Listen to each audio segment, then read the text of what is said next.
હું શું કહું, હા બોલો ને. આપણે હમણાં રાજકોટ તારા પપ્પાના ઘરે જઈને આવ્યા, હા ત્યાં હું ખુશ હતો કે નહોતો? હતા ને. એ મારા સસરાનું ઘર હતું ને, તો એમાં શું થઈ ગયું પણ? તો હું મારા સસરાના ઘરે ખુશ રહી શકું કોઈ પણ તકલીફ વગર, તો તમને તમારા સસરાના ઘરે રહેવામાં કેમ 17 જાતની તકલીફ હોય એ મને જોઈએ કે. તકલીફ તો હોય જ ને.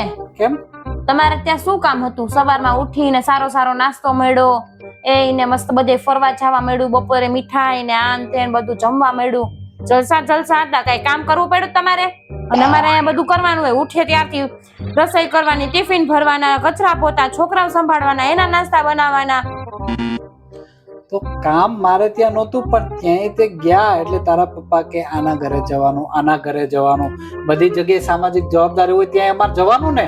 જો ના જઈએ તો પાછા એમ કે કુમાર, લે કુમાર તો રાજકોટ આવ્યા હતા ને આવ્યા ને ઘરે, એ સાંભળવાનું અમારે.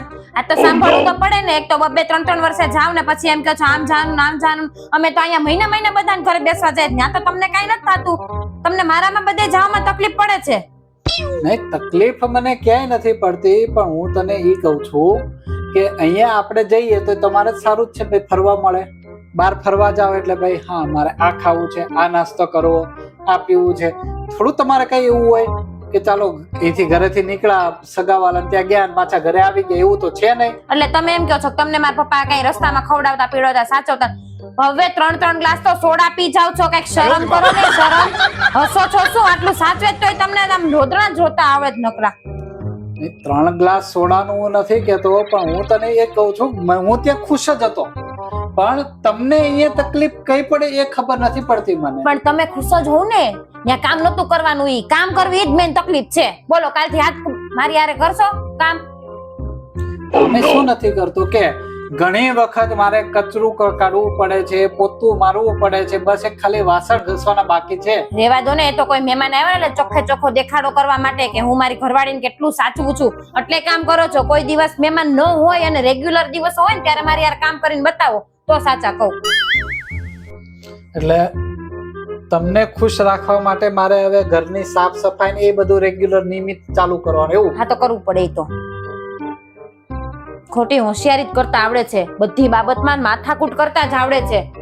મને લગ્ન વખતે છે ને તારા પપ્પાએ એવું કીધું નહોતું કે એટલું તમારે કરવું પડશે ને આ રીતે મારી દીકરીને સાચવવી પડશે, નહીં તો ત્યારે જ હું એમ કે લઈ જાવ, વાંધો ને હું જાઉં મારા ઘરે. આ તો મને તે છે ને કોઈ કીધું નહોતું કે ત્યાં છે ને લોટ બાંધવો પડશે ને માથે ઓઢીને છે ને ફરવું પડશે, રસોઈ કરવી પડશે, કચરા પોતા કરવા પડશે, સવારમાં વહેલું ઉઠવું પડશે. મને એવું કોઈ કીધું નહોતું. પણ સગાઈ થઈ એ ટાઈમે અહીંયા કોઈ કચરા વાળી તમે છે ને મગજમારી કરવાનું રેવા દો ને મારી યારે. એમાં કેમ મગજમારી તમને ડાયરેક્ટ આવી ગઈ? સાચું કે એટલે તમારે સાંભળવું નથી? હા તો હું તમને સાચું કહું, તમે સાંભળો છો?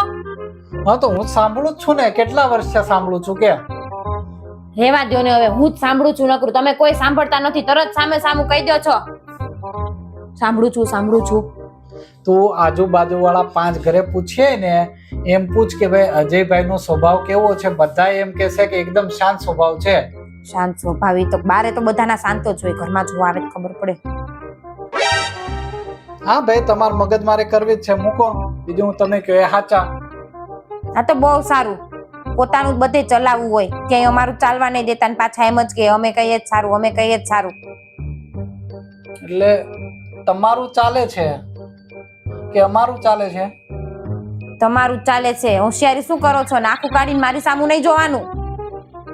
મારી તો આંખ નાની નાની છે, તારી આંખ છે ને ભેંસના પાડાના ડોળા હોય ને એવડી છે આંખો તારી.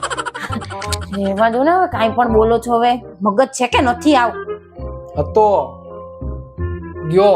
મેં નાતમાં જ લગ્ન કર્યા છે, બરાબર? બોલીને બતાવો હવે.